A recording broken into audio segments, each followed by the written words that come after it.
Hakikatul khusyuk zikrullah. Hakikat khusyuk itu ingat Allah, baik namanya, sifatnya. Ya. Kalau nyebut namanya bikin getar, kalau ingat sosoknya bisa lupa diri kita. Dan puncak yang paling lezat itu namanya la ilaha. Di dalam la ilaha illallah itu ada lagi kelezatan di dalam kelezatan, kelezatan dalam kelezatan. Malu yang sebenarnya adalah malunya seorang hamba karena aibnya tidak luput dari pandangan Tuhannya. Jika kita malu aib ini terlihat oleh makhluk, kenapa kemudian gak muncul rasa malu kepada Allah yang setiap saat melihat aib itu? Setiap bertambah ilmumu mengenai Allah, maka bertambah khusyukmu di dalam salat.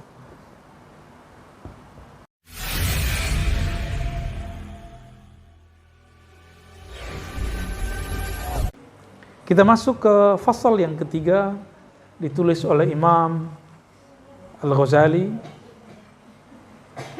Beliau meringkas dari kitabnya sendiri. Katanya juga ini saudaranya, wallahu alam mana yang tepat ya. Kita kirimkan Al-Fatihah untuk Imam Abu Hamid Al-Ghazali Sahabi Ihya Ulumuddin. Al-Fatihah.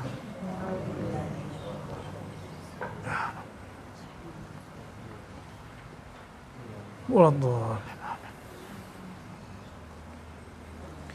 الفصل الثالث قال المؤلف في الشروط الباطنة من أعمال القلب. Syarat-syarat batin dari amalan qalbu. Minhal khusyuk. Di antaranya adalah khusyuk. Berdasarkan dalil wa aqimis salata lidzikri. Tunaikanlah, berusahalah untuk menyempurnakan salat lidzikri, untuk mengingatku. Untuk mengingatku. Imam Ghazali naruh al-khusyuk ayatnya apa? Surat Thaha ayat 14. Berarti maksud Imam Ghazali, aqimis salata lidzikri, dirikan salat untuk mengingatku.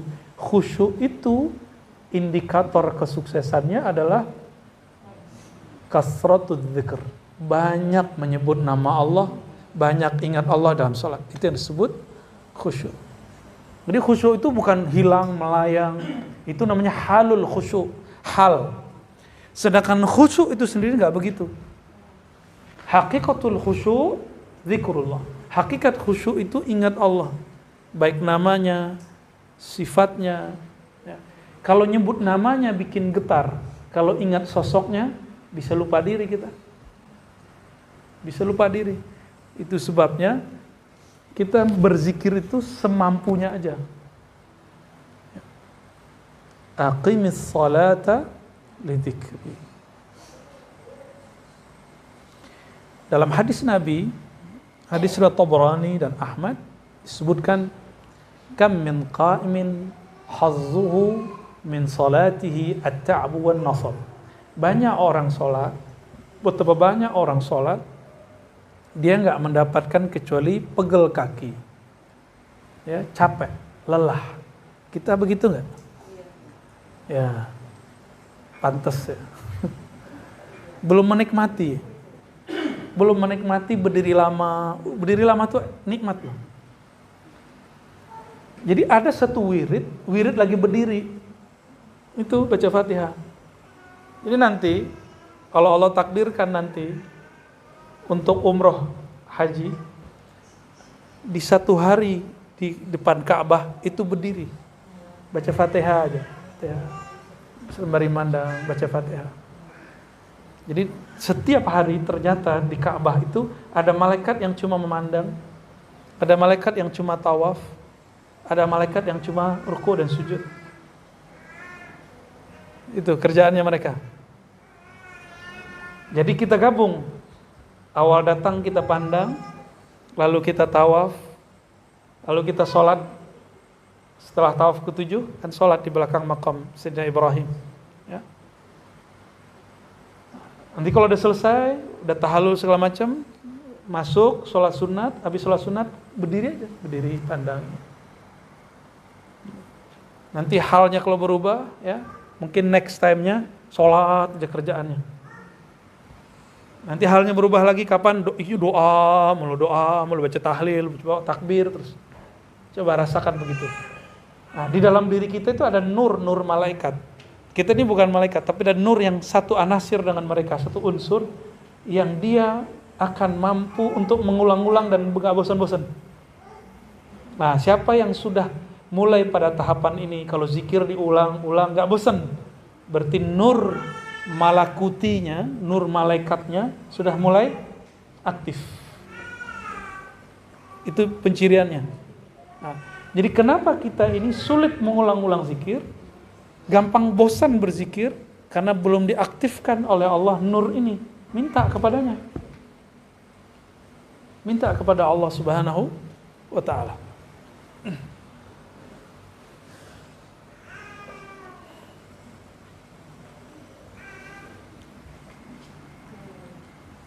Jadi selama ini umroh ngapain? Orang umroh gitu ya. Orang muter kita muter, nggak punya program amalan. Padahal kesana mestinya punya program.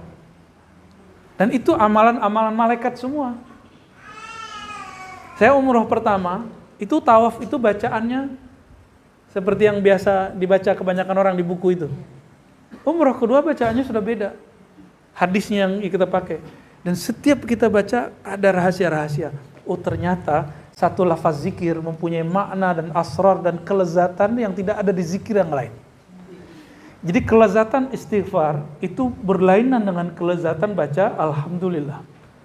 Lezat baca alhamdulillah itu beda lah dengan subhanallah. Beda lagi dengan Allahu Akbar. Dan puncak yang paling lezat itu namanya la ilaha. Di dalam la ilaha illallah itu ada lagi kelezatan di dalam kelezatan, kelezatan dalam kelezatan, nur ala nur, cahaya di balik cahaya, di balik cahaya, di balik cahaya, nikmat di atas nikmat, di atas nikmat.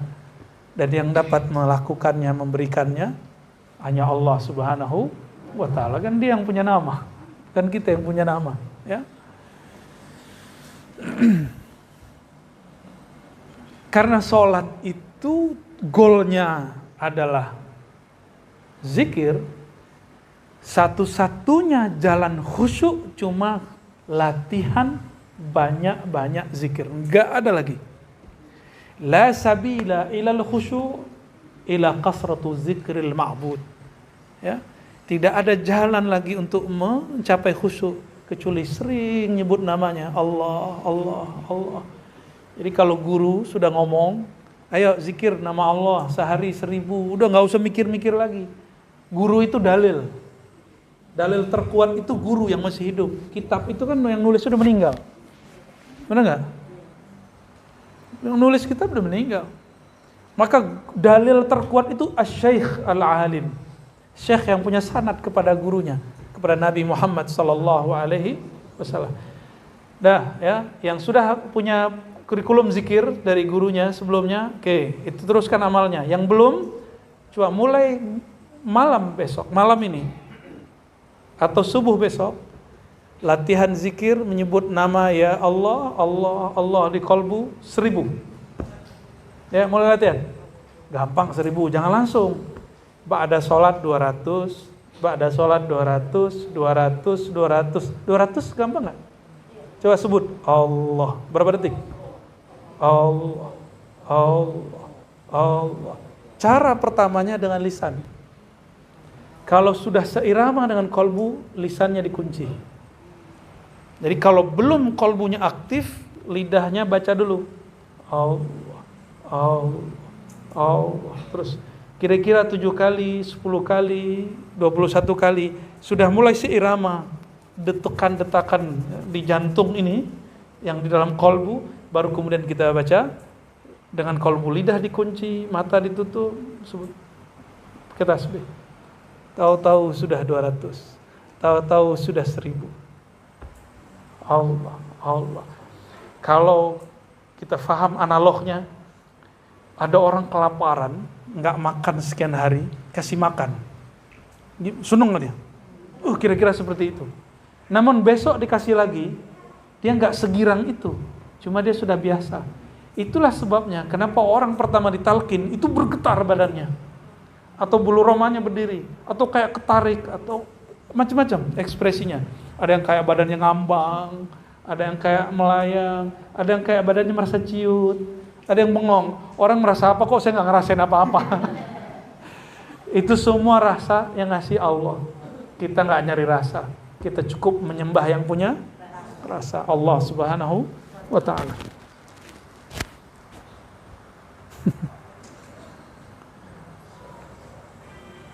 Antum sebut Allah, Allah. Waduh, udah mulai ya? Mulai. Ini hari apa nih? Hari Ahad. Tanggal 40 hari lagi hari apa?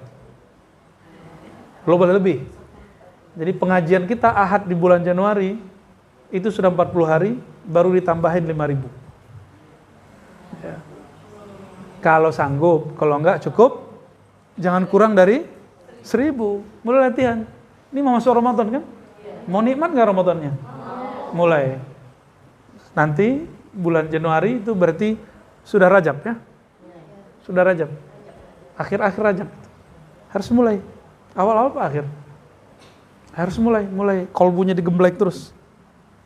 Ya, biar menikmati ketika orang Ramadan. Karena Ramadan itu salah satu nama Allah sebenarnya. Jika kita masuk ke dalam Ramadan tidak membawa nama yang punya Ramadan, hampa. Mulai ya. Tapi jangan lupa juga sholawat. Karena zikir itu hot, panas, penyejuknya cuma sholawat. Dan penyeimbangnya ngaji. Ya, dan saya mengatakan berkali-kali ya, thariqat saya ngaji ya.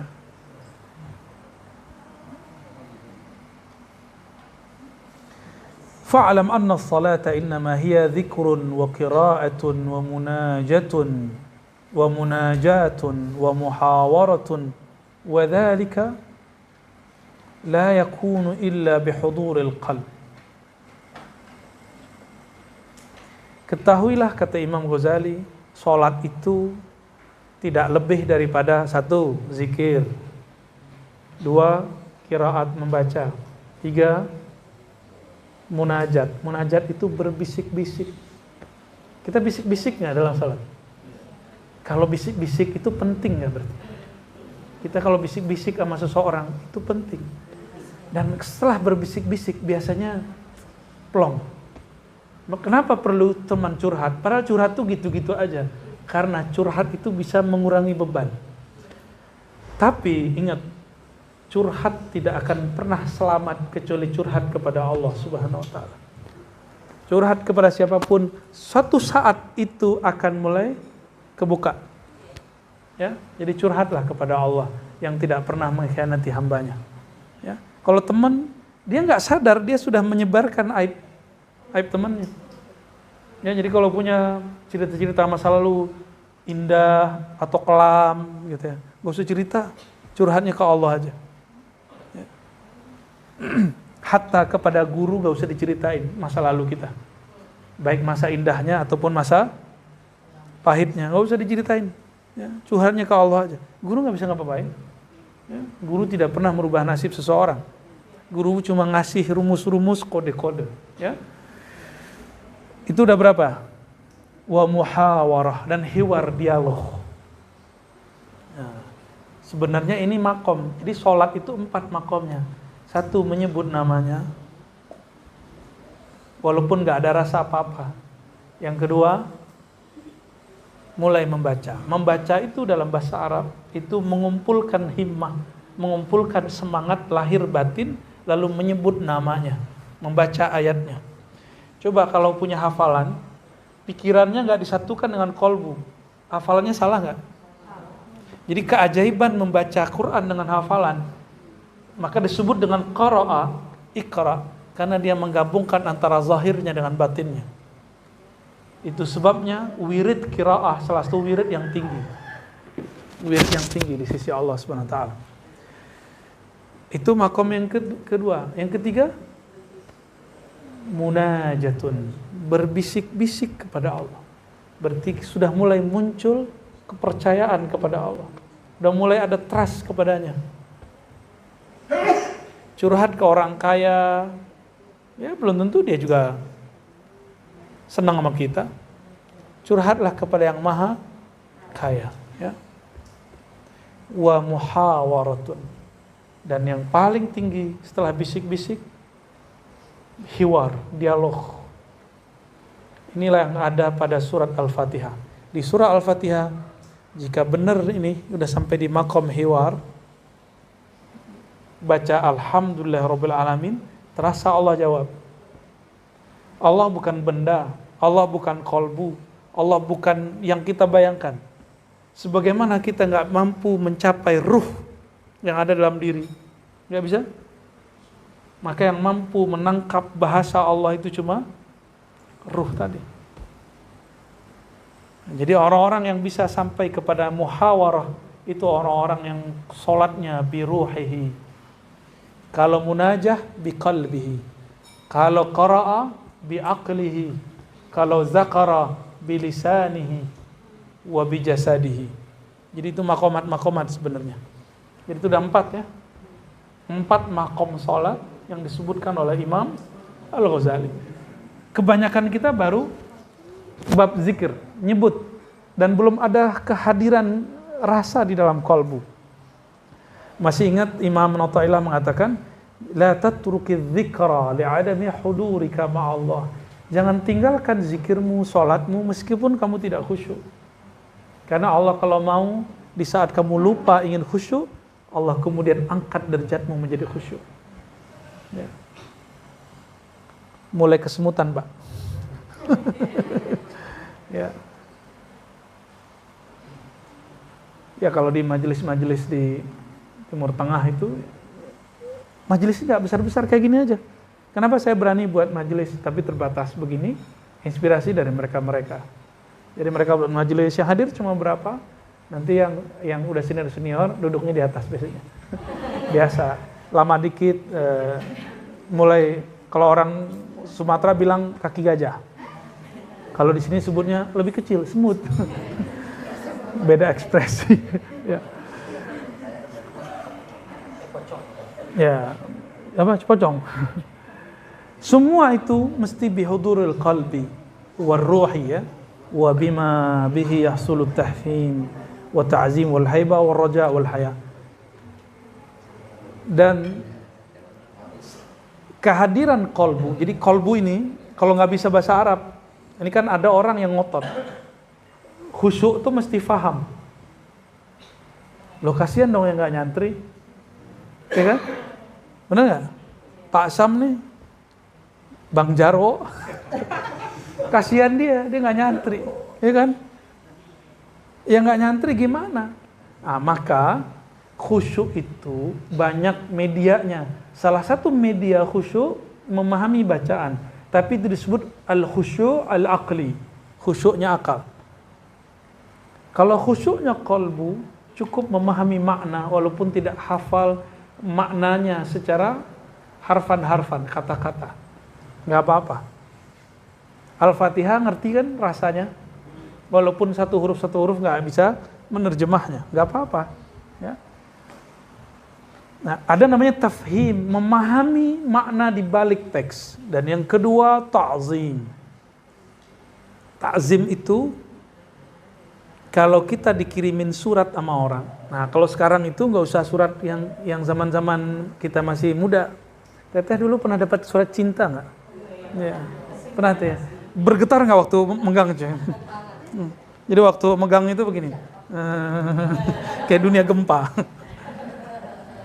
Kalau sekarang surat cinta itu kalau masuk ke email, masuk ke WA, masuk ke Telegram, membukanya begini. Tapi itu cuma di awal. Cuma di taqsya'irru minhu juludul ladzina yakhshawna rabbahum. Bergetar karenanya kulit orang beriman. Kenapa? Karena dalam hatinya ada rasa cinta, takut ditolak. Ya. Udah begitu belum? Padahal belum baca. Baru dapat kirimannya. Ah, ini namanya ta'zim. Jadi ini jalan lain, media lain untuk bisa khusyuk. Kenali yang menurunkan ayat ini. Engkau akan ta'zim kepadanya. Ta'zim berarti membesarkannya, menghormatinya. Jadi kita rasa baca ayat itu Ini ayat dikirim oleh pemilik alam. Kita bacanya hati-hati, membacanya hati-hati, tenang. Itu namanya ta'zim. Itu bagian dari khusyuk. Ya, bagian dari khusyuk. Wal haibah, merasakan keagungan Allah. Haibah, kehebatan Allah. Wal raja, rasa harap. Wal haya, rasa malu. Gimana enggak malu? Mohon maaf nih, kita kalau punya aib, kelihatan sama orang malu nggak? Allah lihat selalu nggak aib kita? Malu nggak?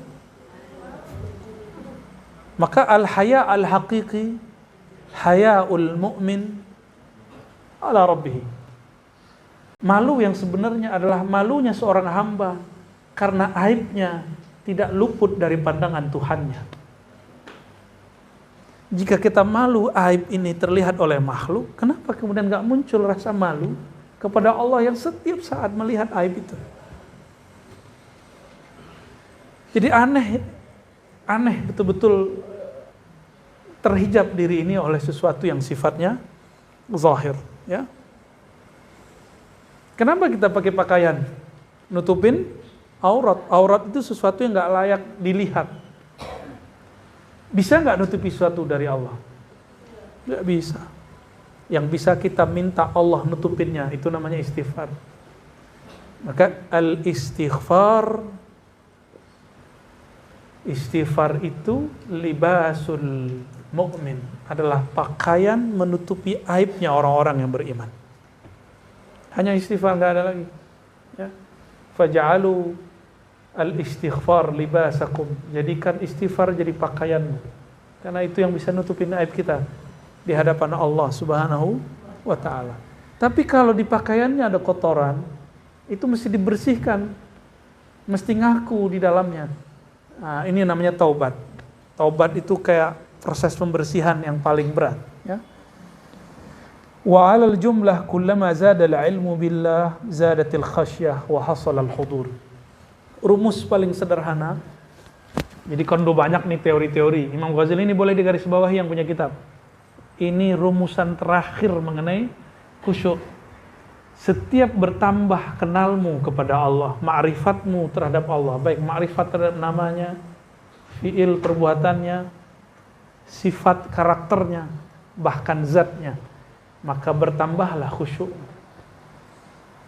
Nah, orang-orang yang sudah sampai kepada makom mengenal nama A, B, C, D, maka dia mundur ke nama yang sebelumnya, itu hambar. Dia pengen nambah nama, nambah terus. Maka menu nama minimal 99. Jadi selesai nanti 5.000, kita mulai zikir ya Rahman, ya Rahman, ya Rahman. Ya. Jadi bulan Sya'ban mulai zikir Asmaul Husna tiap hari. Insya, ingetin ya Buya Zulasfi, Buya Aldomi, Amifala, ntar ingetin saya. Jadi persiapan kita menyongsong Ramadan, memenuhi kolbu dengan Al-Asmaul Husna, ya.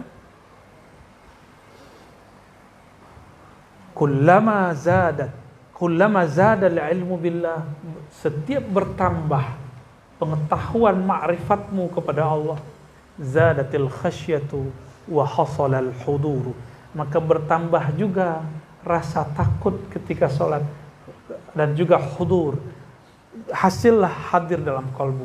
Bahasa ringkasnya, kullama zada ilmuka billah zada khusyu'uka fis shalah. Setiap bertambah ilmumu mengenai Allah, maka bertambah khusyukmu di dalam salat.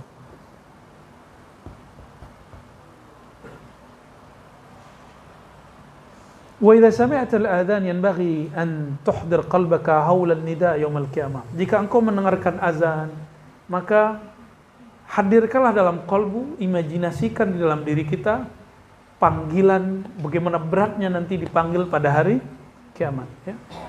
Dan nikmatnya para muazzin itu ketika orang tenggelam dalam keringatnya, dia nggak tenggelam. Ketika orang-orang semua panik, muazzin nggak ada yang panik. Ya. Seandainya orang tahu benefit jadi muazzin, maka semua orang akan ngundi ngantri pengen azan. Cuma kan kalau semua orang pengen azan, suaranya kan Masya Allah. Suaranya nggak semuanya enak ya. Nabi datang Abdullah bin Zaid melaporkan bahwa dia mimpi diajarin malaikat azan, tapi suara dia nggak enak. Maka Nabi panggil Bilal, Bilal sini. Coba Abdullah bin Zaid ajarkan Bilal azan. Kenapa? Suaranya lebih tinggi dan lebih merdu. Arfa'u sautan wa anda. Lebih tinggi dan lebih merdu. Sekarang sudah ada mic, maka tinggi nggak wajib, yang penting merdu. Jadi salah satu daripada kelayakan muazin suaranya enak. Ya. Sebenarnya suara mana aja boleh azan. Tapi kalau suara nggak enak jangan dirayu-ramain. Ada orang suaranya yang enak lurus-lurus aja. Kalau dia pakai irama pecah telinga kita ya. Wa tatashammara bi dhahirika wa batinik lil ijabati wal musara'ah. Lalu sibukkanlah zahir dan batinmu untuk mempersiapkan menjawab seruan Allah Ta'ala. Fa innal musari'ina ila hadzal nida' humul ladzina yunadawna bil lutfi yawmal 'aradil akbar. Karena orang-orang yang bersiap bersegera. Jadi yang kejadian sekarang di dunia nanti akan diulang di akhirat. Bedanya kalau di akhirat nggak ada waktu mundur. Sekarang kan masih boleh antum dengar azan sembari main handphone, sembari nonton YouTube dan Netflix. Nanti di sana nggak bisa. Udah mulai hari ini kalau azan kecilin sosial medianya, kalau perlu matiin. Pause dulu kalau mau lanjut setelah itu. Ya, hormati ini. Itu azan detik per detik di bumi nggak berhenti. Benar nggak? Kalau sekali berhenti terjadi bencana besar namanya kiamat. La taqumu sa'ata la yuqalu fil ardi Allahu Allah. Kiamat terjadi itu kalau nggak ada orang baca nama Allah. Oleh karena itu bumi itu memerlukan orang yang zikir. Maka bumi karena dia ingin bertahan, dia akan melayani orang-orang yang menyebut nama Allah. Al-ardu khadimatun li ahlillah. Bumi itu akan berkhidmat kepada orang-orang yang menyebut nama Allah Subhanahu wa ta'ala. Ya. Gimana? Mau jadi budaknya dunia atau jadi dunia jadi budak kita? Ya. Dunia jadi budak kita, gimana caranya? Dunia nggak perlu ditalak ya, nikah aja nggak pernah ya kan? Cukup nama Allah dipenuhi di dalam kalbu. Maka bumi itu bangga sama kita. Ini sadar atau tidak? Jalan yang tadi antum melewati berangkat ke sini, itu jalan itu berbangga dan mengatakan, hei saksikan wahai bumi sebelahku, aku diinjak oleh orang yang ngapain? Yang hendak belajar menyebut nama Allah Subhanahu wa ta'ala. Sudah maghrib? Alhamdulillahirabbil ditahan di situ di bagian ini bahwa orang-orang yang bersegera menerima panggilan Allah dia akan dipanggil, diseru dengan seruan yang lembut, yang indah pada hari kiamat yang sangat berat. Allahumma ij'alna mimman nadaitahu bil lutfi war rahmati amin ya rabbal alamin bihaqqi sayyidil mursalin nabiyina Muhammad sallallahu alaihi wasallam. Al-Fatihah.